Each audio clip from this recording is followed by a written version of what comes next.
여러분, 오늘은 소아시아 7교회 중 5번째 4대 교회에 관한 말씀입니다.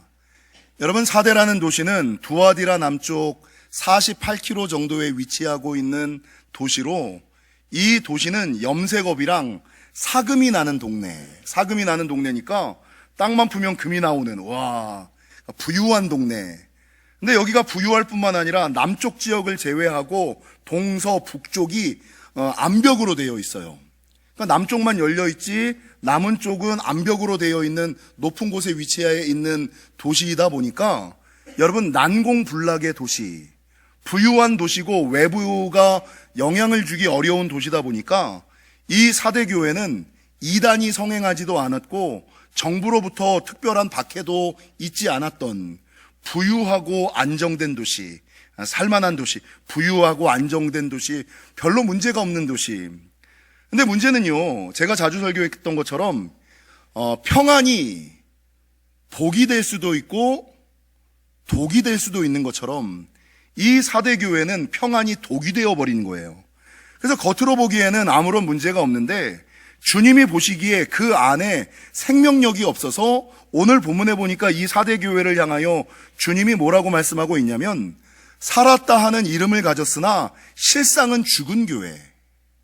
살았다 하는 이름을 가지기는 했는데 실상은 죽은 교회라고 책망을 하고 계시다라는 거죠. 여러분, 재미있는 것은 소아시아 7교회 중에 서머나 교회와 필라델피아 교회는 책망이 없고 칭찬만 있는 교회였거든요. 서머나 교회와 필라델피아 교회는 책망은 없고 칭찬거리만 있었던 교회. 근데 오늘 본문에 나오는 4대 교회와 다다음 시간에 살펴볼 라오디게아 교회는 칭찬은 없고 책망거리만 있었던 교회. 참, 그렇게 부유하고 평안하고 잘 나가면 예수 잘 믿을 것 같은데, 교회 잘 섬길 것 같은데, 오히려 살았다 하는 이름은 가졌으나 실상은 죽은 교회. 여러분, 한 가지 다행인 것은 이 4대 교회가, 라오디게아 교회는 칭찬은 없고 책망거리만 있어요. 근데 이 4대 교회는 끝에 가서 그럼에도 불구하고 소수의 칭찬받을 만한 사람이 조금 남아있는 거예요. 그러니까 칭찬할 거리는 없는데 이 교회 안에 소수의 칭찬받을 만한 소수의 사람들이 남아서, 이 4대 교회는 어떤 교회냐? 회생 가능성이 있는 교회. 그 소수의 사람들 때문에 회생 가능성이 있었던 교회가 4대 교회였다라는 것이죠. 그래서 주님은 이 교회가 회생하시기를 바라면서 2절과 3절 이 4대 교회에게 뭐라고 권면하시냐면, 너는 일깨요. 좀 깨어나라. 너는 일깨요. 그 남은 바 죽게 된 것을 굳건하게 하라. 그 남아있는 것, 그 조그만 것이라도 굳건하게 잡고, 3절, 받은 은혜와 축복을 기억하고, 지금 받지 않은 것만 가지고 불평하고 원망하며 살지 말고, 과거에 받았던 은혜, 과거에 받았던 응답, 과거에 받았던 축복을 기억하고, 지금 없는 것만 불평하지 말고 좀 회개하라. 그래야 기사회생할 수 있다, 회생 가능성이 있다라고 말씀하고 있다라는 것입니다. 여러분, 4대 교회를 통하여 성경이 우리에게 말씀하는 바가 뭘까? 일반적인 것들은 다 차치하고 3가지만을 살펴보면, 첫 번째, 껍데기 신앙이 아닌 알맹이 신앙, 가라지나 쭉정이 성도가 아닌 알곡 성도가 되어야지 된다는 거예요. 여러분, 앞서 말씀드렸던 것처럼 살았다 하는 이름을 가졌으나 실상은 죽은 거, 이런 신앙을 뭐라 그래요? 겉으로 보기에는 그럴싸해. 그런데 실상은 안은 썩어 문드러졌어. 겉으로 보기에는 믿음이 좋은 것 같아. 근데 실제적으로 믿음이 별로 없어. 이거를 껍데기 신앙이라고 그러고요. 여러분, 알곡과 가라지.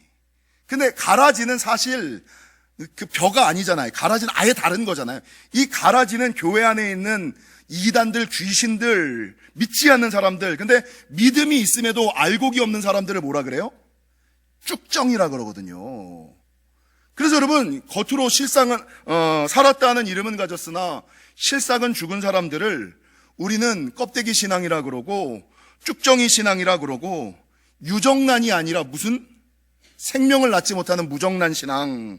더 넘어가서 여러분, 움직이지 않는 동물 신앙이 아니라 식물 신앙. 성경에는 뭐라고 증거하냐면, 경건의 모양은 있으나 경건의 능력은 없는 사람들, 겉으로는 목사인데 속은 목사가 아닌 것들, 이런 것들이 다 4대 교회를 얘기하는 거죠. 여러분, 작금의 한국 사회와 너무나 잘 어울리게 1960년대에 신동엽이라는 시인이, 개그맨이 아니라 신동엽이라는 시인이 시를 하나 썼어요. 1960년대의 현실과 지금 2024년 작금의 현실이 너무나 맞아요. 그래서 이 신동엽이라는 시인이 시를 쓰면서 한국 사회의 거짓과 부조리를 지적하면서 정의와 진실이 회복되기를 우리 안수 집사님 기도한 것처럼 그런 시를 썼는데, 그 시의 내용이 뭐냐? 그 시의 제목이 뭐냐? 애들은 가라가 아니라 껍데기는 가라. 껍데기는 가라. 껍데기는 가라라는 시의 내용을 좀 읽어드리면, 껍데기는 가라. 4월도 알맹이만 남고 껍데기는 가라. 껍데기는 가라. 동학년 곰나루에 그 아우성만 살고 껍데기는 가라. 그리하여 다시 껍데기는 가라. 이곳에선 두 가슴과 그곳까지 내놓은 아사달 아서녀가 중립의 초래청 앞에 서서 부끄럼 없이 맞절할지니 껍데기는 가라. 한라에서 백두까지 향그러운 흙가슴만 남고 그 모든 쇠붙이는 가라. 예, 껍데기는 가라. 애들은 가라. 애들은 가. 우리 옛날에 그랬던 것처럼 주님이 껍데기는 가라. 애들은 가라. 가짜는 가라. 식물은 가라. 무정란은 가라. 예, 말하고 있다라는 것이죠. 여러분, 마태복음 13장에는 알곡과 가라지 비유가 있어요. 여러분, 알곡이라는 것은 아시는 것처럼 속이 꽉 찬 곡식, 알맹이가 꽉 찬 곡식을 알곡이라 그래요. 알이 꽉 찬 곡식, 이게 이제 알곡이라 그래요. 가라지는 뭡니까? 가라지는 곡식은 아니에요. 마귀가 뿌려놓은. 근데 곡식이 아니면서 곡식 옆에서 곡식의 발육을 방해하고 저해하는 것들, 벼 옆에 항상 잡초들이 있잖아요. 이 잡초들은 벼가 아니잖아요. 그러니까 이거는 성도가 아니라 교회 안에 마귀와 사탄, 세상이 뿌려놓은 그런 것들을 가라지라 그래요. 그래서 여러분, 우리는 가라지는 별로 없어요. 있을지도 모르겠지만 정작 믿음의 사람들이 조심해야지 되는 것은, 여러분, 가라지 신앙이 아니라 뭐냐면 쭉정이를 조심하셔야 된다고요. 쭉정이는 뭡니까? 쭉정이는 껍질만 있고 알맹이가 들어있지 않은 곡식. 겉으로 보기에는 벼야. 겉으로 보기에는 똑같이 알곡이 들어있는 것처럼 오동통해. 그런데 털어보면 여러분, 알맹이가 없는 벼, 속이 차지 않은 벼, 그런 것들을 쭉정이다. 사람만 힘들게 하고 쓸모가 없는 유명무실한 신앙과 믿음, 이것들을 쭉정이 신앙이라는 거죠. 여러분, 문제는 성경에 보면 마지막 날 우리 하나님께서 뭘 하시냐면 알곡과 가라지, 쭉정이를 구분하시기 위해서 뭐예요? 키질을 하시면서 성령의 바람을 후 부실 거예요. 그럴 때 알곡은 남아있지만 여러분, 가라지와 쭉정이는 어디로 떨어져요? 지옥으로 떨어지게 된다 라고 성경은 분명하게 우리에게 말씀하고 있다는 거죠. 그러면 여러분, 알곡과 쭉정이를 구분하는, 겉으로 보기에는 똑같아. 겉으로 보기에는 똑같은 성도, 똑같은 집사, 똑같은 안수집사, 똑같은 권사, 똑같은 장로, 똑같은 목사인데 알곡과 쭉정이를 구분하는 방법, 그 안에 내용물이 있느냐 없느냐, 진짜냐 가짜냐를 판가름하는 기준이 뭐예요? 여러분, 그거는요, 그 사람의 인생 가운데 기쁨이 있느냐, 감사가 있느냐, 생기가 있느냐, 능력이 있느냐, 요 네 가지를 보시면 돼요. 여러분, 진짜 성도는요, 힘들고 어려워도 늘 기쁘다 그래요. 아유, 하나님 계신데요. 하나님 살아 계신데요. 늘 기쁨이 있죠. 그리고 여러분, 가지지 못한 것보다 늘 받은 것에 감사하며 살아가죠. 진짜들은 기쁨이 있고 감사하며, 그리고 신앙생활 할 때 얼굴에 생기가 있죠. 힘이 있죠. 기대가 있죠. 웃음이 있죠. 그리고 문제가 닥쳤을 때 문제를 해결할 수 있는 능력이 있죠. 문제 앞에 쓰러지지 않죠. 넘어지지 않죠. 무너지지 않죠. 근데 가짜들은, 쭉정이들은 여러분, 기쁨이 있는 게 아니라 늘 불평과 원망만 있죠. 오늘 4대 교회를 향하여, 야, 지금 받지 못한 것, 지금 누리지 못하는 것만을 불평하고 원망하지 말고 과거에 네가 받았던 은혜와 은총을, 역사와 능력을, 응답을, 축복을, 그걸 기억해야지. 과거에 하나님께서 우리에게 베풀어 주신 은혜와 은총은 전혀 기억하지 않고 늘 그냥 지금 이게 없네, 저게 없네, 그게 없네, 이래서 힘드네, 저래서 힘드네, 맨날 투덜투덜 불평하고 원망하며 살아가는 사람들 가짜죠. 여러분, 교회 생활하고 믿음 생활하는 생기가 없죠. 예배하면 좀 이렇게 기대가 있고, 몸이 설교를 들으면 앞으로 이렇게 말씀이 나를 향한 말씀인지 앞으로 좀 나가고 귀가 쫑긋해져야 되는데 생기가 없어서 하든지 말든지 죽지 못해 나가고 저주받지 않기 위해서 예배에 나오고 주일날 딴 데 갈 데 없어가지고 교회 나오고 습관처럼 교회 오고 일상적으로 교회 오는 생기가 없죠. 찬양을 해도 기쁨이 없고 말씀을 들어도 반응이 없고 생기가 없죠. 이런 사람들은 인생에 문제가 생기면 여러분, 문제를 이기고 넘고 살아가는 것이 아니라 문제 앞에 쓰러지고 넘어지죠. 여러분, 그 사람의 신앙이 알곡 신앙이냐 쭉정이 신앙이냐를 판단하는 것은 기쁨이 있느냐, 감사가 있느냐, 생기가 있느냐, 문제를 해결할 수 있는 능력이 있느냐, 요 네 가지임을 기억하시고 고난의 바람에 날아가는 신앙이 아니라 주님 곁에 붙어있는 알곡 신앙 되시는 저와 여러분이 되시기를 주님의 이름으로 간절히 축원합니다. 두 번째, 이 사대교회를 통하여 성경이 우리에게 주시는 것은, 여러분, 사대교회가 그렇게 욕을 먹더라도 라오디게아 교회와 조금 달랐던 것이 한 가지가 있어요. 사실은 신학자들은 이 사대교회와 라오디게아 교회를 책망은 있고 책망거리만 있고 칭찬거리는 없는 교회라고 딱 분류를 해놨어요. 근데 저는 별로 그렇게 분류하고 싶지 않아. 칭찬거리는 없지만 맨 마지막에 그럼에도 불구하고 옷이 물들지 않는 소수의 남은 자들, 흰 옷을 입은 자들, 하나님께서 데리고 다니시기에 합당한 사람이 있었다. 그래서 요게 붙잡을 만한 칭찬거리가 아닐까. 그럼에도 불구하고 회생 가능성이 있다. 라오디게아 교회는 여러분, 책망만 하고 회생할 가능성이 없었어요. 살아날 소망이 안 보였어요.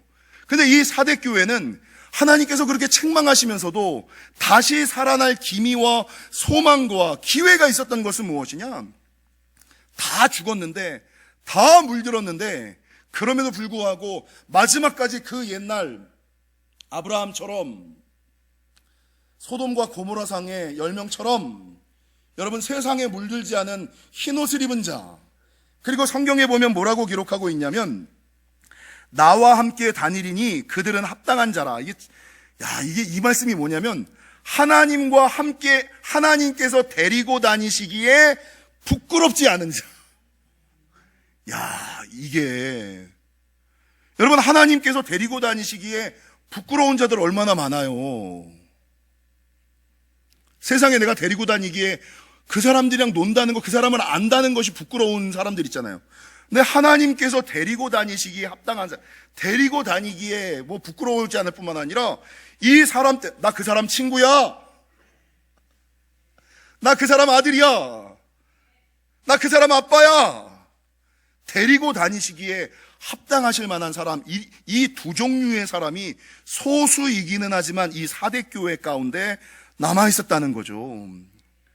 그래서 여러분, 요즘에 한국교회와 성도들이 다 욕을 먹더라도 우리가 이 사대교회를 통하여 기억해야지 되는 건, 세상이 다 그렇게 간다손 치더라도 에이, 세상이 다 그러니까 나도 뭐 어쩔 수 없지, 이게 아니라 여러분, 이 사대교회에 흰옷을 입은 옷을 더럽히지 아니한 소수의 사람들처럼, 옷을 더럽히지 않은 소수의 사람들처럼 하나님이 데리고 다니시기에 하나님께서 자랑하실 만한 합당한 성도와 교회가 되어야지 된다.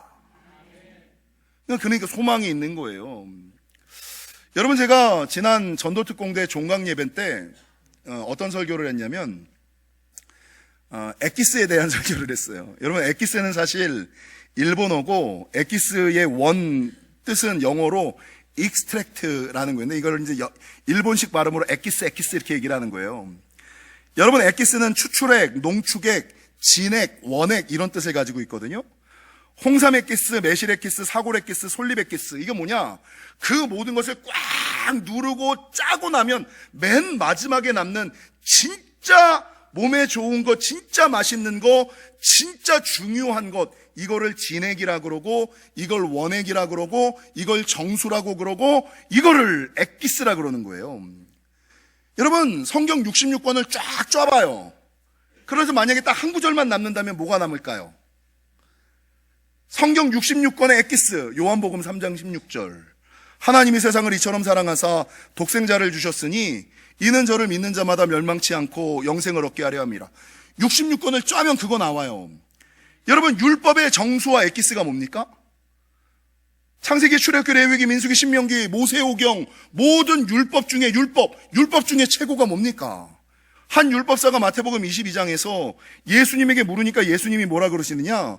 예수께서 이르시되 내 마음을 다하고 목숨을 다하고 뜻을 다하여 주 너의 하나님을 사랑하라 하셨으니 이것이 크고 첫째 되는 계명이요 둘째도 그와 같으니 내 이웃을 내 자신같이 사랑하라 하셨으니 이 두 계명이 온 율법과 선지자의 강령이라. 하나님 사랑, 이웃 사랑.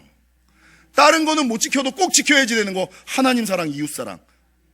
여러분, 신앙과 은사, 능력의 정수와 엑기스가 뭐예요? 은사의 정수, 능력의 정수. 하나님이 주신 능력 중에 최고의 능력, 하나님이 주신 은사 중에 최고의 은사, 모든 은사를 꽉 눌러 짜면 마지막에 꼭 남는 이거, 고린도전서 13장. 내가 사람의 방언과 천사의 말을 할지라도 사랑이 없으면 소리나는 구리와 울리는 꽹과리가 되고, 내가 예언하는 능력이 있어 모든 비밀과 모든 지식을 알고 또 산을 옮길 만한 모둠이 있을지라도 사랑이 없으면 내가 아무것도 아니요.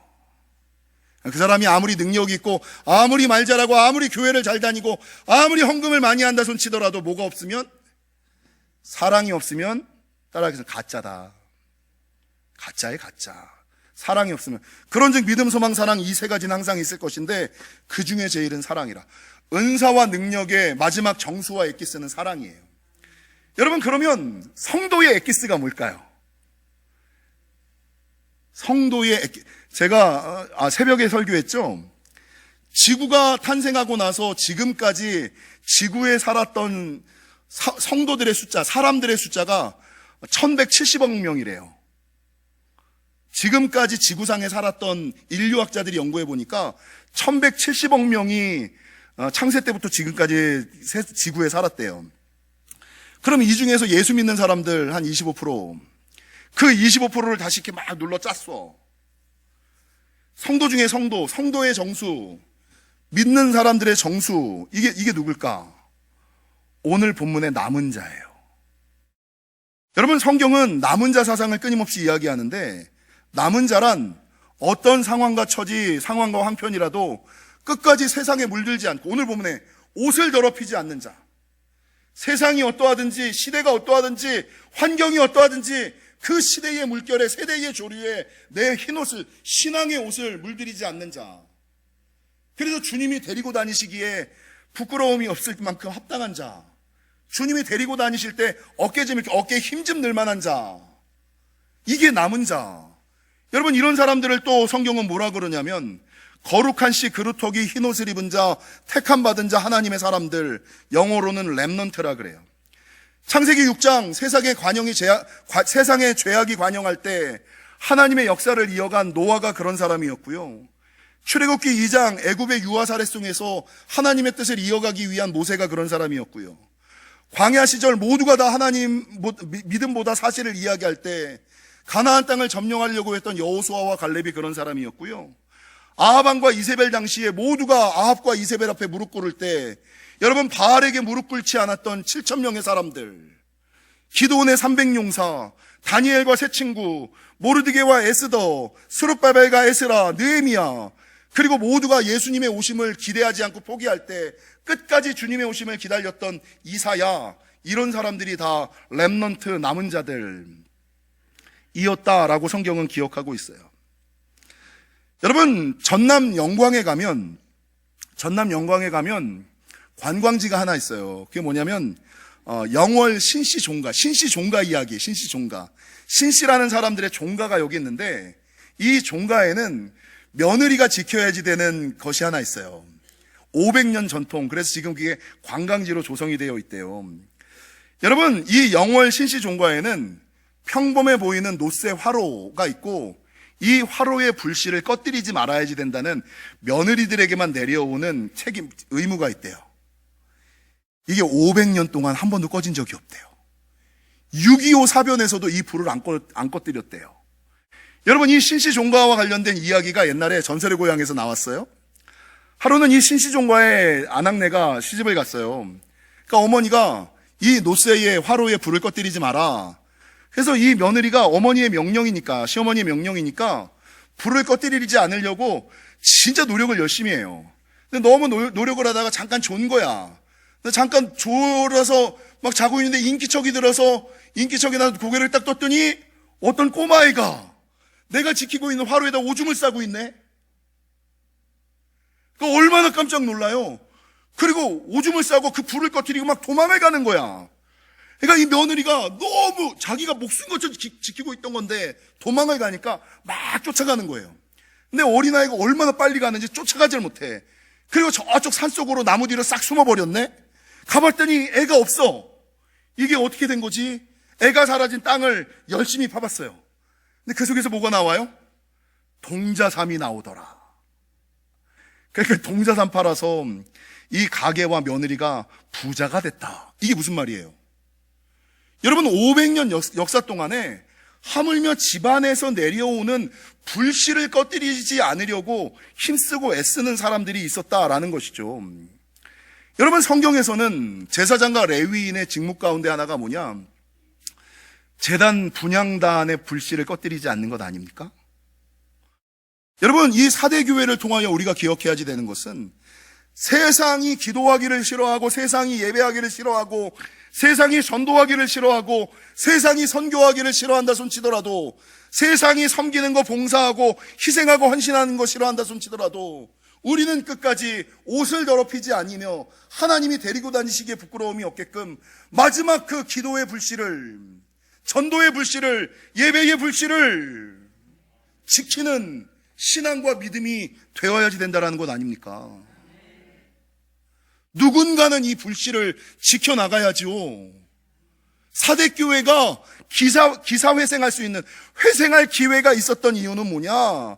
아무도 기도하지 않을 때 나는 새벽을 깨워 기도하고, 아무도 전도하려고 하지 않을 때 나는 깨어 전도하려고 하는, 아무도 선교하려고 하지 않고 아무도 사역하려고 하지 않을 때, 여러분, 나는 이 사람 저 사람 다 안 한다니까 아이 나도 이참에 분위기 타서 그만둬. 아니요. 마지막 끝까지 하나님의 불씨를, 기도의 불씨를, 전도의 불씨를, 선교의 불씨를, 부흥의 불씨를 끝까지 유지하는 신앙, 그런 신앙에게 소망이 있는 겁니다. 그런 신앙이 마지막 때 주님께서 생명책 가장 윗자리에 기록해 주시는 하나님의 사람이고, 흰옷을 더럽히지 않는 사람이고, 주님이 데리고 다니시기에 부끄러워하지 않는, 아니 오히려 자랑하고 싶어 하시는 사람임을 기억하시고, 여러분, 세상에 물들지 마십시오. 신앙의 옷을 더럽히지 마십시오. 하나님이 데리고 다니시기에 합당한 삶을 사시기를 바랍니다. 마지막 세 번째, 이 사대교회를 통하여 성경이 우리에게 말하는 것은 무엇이냐? 여러분, 이 사대교회는 살았다 하는 이름은 가졌으나 실상은 죽은 교회였는데, 사실 교회 안에도 교회뿐만 아니야, 겉은 목사인데 가짜는 능력 없는 목사들 많거든요. 겉은 장로인데 안에는 죽어있는, 죽었다기까지보다 말하기보다는 좀 잠자고 있는, 주저앉아 있는, 여러분, 이런 식물신앙, 무정란 신앙, 경건의 모양은 있으나 능력은 없는 신앙, 껍데기 신앙, 쭉저기 신앙들이 교회 안에 너무나 많다는 거죠. 그러면 여러분, 이럴 때 우리가 해야지 되는 건 뭐냐? 따라하겠습니다. 영혼의 심폐소생술을 받읍시다. 2023년에 제가 지나가면서 웃으면서 말씀을 드렸습니다만 제가 뭐 쓰러졌다는 거 아시죠? 2022년 말 교회에 문제가 있었고 그 문제 때문에 제가 급하게 수술을 했어요. 근데 그 수술을 하고 바로 쉬어야 되는데 쉬지 못하고 바로 송구영신 예배를 하고 기업 축복 대신방을 하고 다니엘 세일의 특별 새벽 기도회 21일을 하니까 금방 나아야지 되는 것이 안 낫고 6개월을 넘게 제가 하혈을 했어요. 여러분 그러니까 제가 바닥에 앉아서 예배 못하고 가능하면 의자, 이렇게 여자들 생리대를 이렇게 안에 차고 다니는 이런 6개월을 하혈을 했거든요. 근데 특세를 딱 끝나고 나니까 이게 너무 힘이 드는 거예요.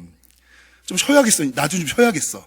장로님은 쉬라 그랬는데 당장 안식년을 가라 그랬는데 이 교회를 회복시켜야지 되니까 내가 그때가 안식년 때였잖아요. 안식년을 가지도 못하겠고 교회를 안정화시키는 게 먼저다라는 생각이 그걸 하고 나니까 몸이 너무 힘든 거예요. 어디 가서 좀 쉬고 싶은데 온천을 좀 가서 와 있으면 좋겠다. 근데 하혈을 하니까 공중탕은 못 들어가잖아요. 그러면 객실 안에 온천탕이 있는 곳을 찾자. 이런 시골에 있는 탕을 찾았어요. 그래서 그 탕에 가서 온천문을 받아놓고 여기 탕 속에 딱 들어갔는데 느낌이 이상해. 그래서 이상한데 그러고 나왔어. 그래서 찬바람을 쐬고 세면대에 이렇게 섰어요. 그리고 기억이 없어요. 근데 우리 한 사람이 이게 다행히 요즘에 숙소는 이렇게 세면대가 이렇게 보이는 데잖아요. 우리 한 사람이 이렇게 침대에 누워있다가 내가 저기서 갑자기 나와서 이렇게 서 있더니 뒤로 통나무처럼 이렇게 툭 넘어간 거야. 쿵 넘어간 거지. 이거 얼마나 깜짝 놀래요. 우리 한 사람이 달려왔지. 여보 왜 그래? 여보 왜 그래? 근데 제 눈이 천장을 쳐다보고 있는데 초점이 없는 거예요. 눈은 뜨고 천장을 쳐다보고 있는데 초점은 없는 거예요. 우리 한 사람이 여보 왜 그래? 여보 왜 그래? 막 그러니까 제 눈이 스르르 감겼어요. 그러니까 여러분 우리 한 사람 입장에서 뭐예요? 아니 떠있던 눈이 스르르 감기는 걸 봤으니까 죽은 거잖아요. 그러니까 손이 너무 부들부들 떨려가지고 전화를 하고 싶은데 제가 있던 데가 너무 시골이었고 손에 물이 묻었으니까 핸드폰이 터치가 안 되는 거예요. 핸드폰이 터치가 안 되는 거예요. 119가 안 눌러지는 거예요. 그러니까 이것도 안 눌려지지, 아무것도 못하지, 있는 곳은 너무 시골이지. 그러니까 안 사람이 할 수 있는 게 없으니까 울면서 기도하면서 제 가슴을 때린 거죠. 제가 한참 있다가 눈을 이렇게 뜨더니 왜 그래? 여보 무슨 일이야? 이러고 눈을 떴다는 거예요. 여러분 저는 그게 하나님이 살려주신 거라고 생각을 해요. 근데 그 일이 딱 있고 나서 우리 한 사람이 집으로 딱 돌아오더니 제일 먼저 뭘 하는지 아십니까? 심폐소생술을 배웠어요. 광명동굴에 몇 달간 그 소방사들 나와가지고 심폐소생술 가르쳐줬잖아요. 거기 찾아가지고 자기가 심폐소생술을 모르고 있다는 것이 너무 원망스럽더래. 그때 이걸 눌렀어야 되는데 누르는 119도 못 오고 도와줄 사람 아무것도 없고 할 수 있는 것도 아무것도 없는데 나라도 이걸 눌러야 되는데 이걸 누를 수 있는 방법을 모르니까 너무나 심폐소생술을 배워야 되겠구나. 심폐소생술을 배워놔야 되겠구나. 라는 생각에 심폐소생술을 배웠다 그러더라고요. 여러분, 이게 그냥 육신의 문제가 아니라 영혼이 죽어갈 때가 있어요. 영혼이 죽어가는 증거 아세요? 이 사람이 살았는지 죽었는지를 알아보기 위해서 뭐 합니까? 코에다가 손을 대보잖아요. 호흡이 있는지 없는지를 대보잖아요. 그러면 여러분 영혼의 호흡이 뭐예요? 기도잖아요. 여러분 영혼이 죽은 사람은요 문제가 생겨도 하나님 앞에 나와서 기도하지 않습니다. 문제가 있다 그러는데 목사님 이것 때문에 죽겠어요 저것 때문에 죽겠어요 라고 얘기하는데 금요에 안 보여. 새벽에 안 보여. 죽겠다고는 하는데 새벽 자리에 안 보여. 금요 자리에 안 보여. 영혼의 호흡인 기도가 끊긴 거예요. 기도조차도 못하는 거예요. 이게 영혼이 죽어가는 증거예요. 기도의 호흡이 영적인 호흡인 기도까지도 못하는 거. 여러분 그러면 이 죽어가는 영혼의 골든타임에 해야지 되는 심폐소생술이 뭐예요? 영혼의 심폐소생술 찬양하셔야죠. 찬양하셔야죠. 좋든 싫든 우리 힘들면 노래 부르는 것처럼 여러분 우리 성도들은 힘들 때 찬양하셔야죠. 선포하면서 찬양하셔야죠. 여러분 힘들 때 부정적인 사람, 삐딱한 사람들이랑 있으면 같이 죽고 망해요. 그러니까 긍정적인 사람, 밝은 사람, 신앙이 있는 사람, 기도하는 사람이랑 어울려야 되는 거예요. 그 사람의 힘 때문에 내가 사는 거예요. 나도 힘든데 더 힘든 사람이랑 있으면 같이 망하는 거예요. 부정적인 사람이 더 부정적인 사람이랑 있으면 같이 망하는 거예요. 내가 부정적이면 좀 긍정적인 사람이랑, 내가 우울하면 좀 밝은 사람이랑. 이게 영혼의 심폐소생술이에요. 여러분, 말씀을 들어야죠. 들으면 살리라. 근데 여러분, 죽어가는 사람들은 예배 자리를 빠져요. 이게 죽어가는 징조예요. 들으면 살리라랑 완전히 반대되잖아요. 아예 안 들어. 들으면 살아나니까 마귀가 아예 듣지 못하게 만들어버리는 그 마귀의 장난에 완전히 놀아나는 거예요. 들어도 무조건 아멘으로 듣는 거예요. 삐딱하게 부정적으로 들어요. 이게 영혼의 심폐소생술. 기도하지 못할 때, 기도하지 않을 때 내 영혼이 죽어가는 것임을 기억하시고, 여러분, 내버려 두면 죽습니다. 내버려 두면 끝납니다.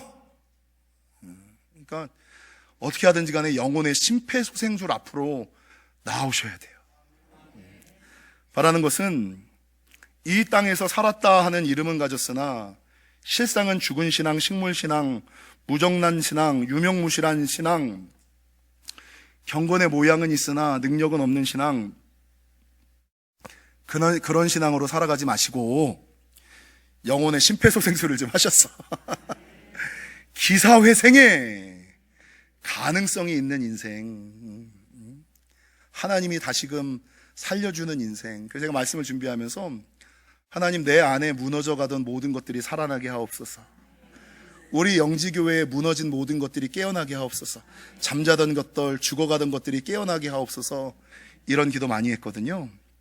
여러분들도 여러분 안에 죽어가는 거, 잠자던 거, 시들어져 가는 것들이 있다면 영혼의 심폐소생술을 해서 다시 살리시는 저와 여러분이 되시기를 주님의 이름으로 간절히 축원합니다.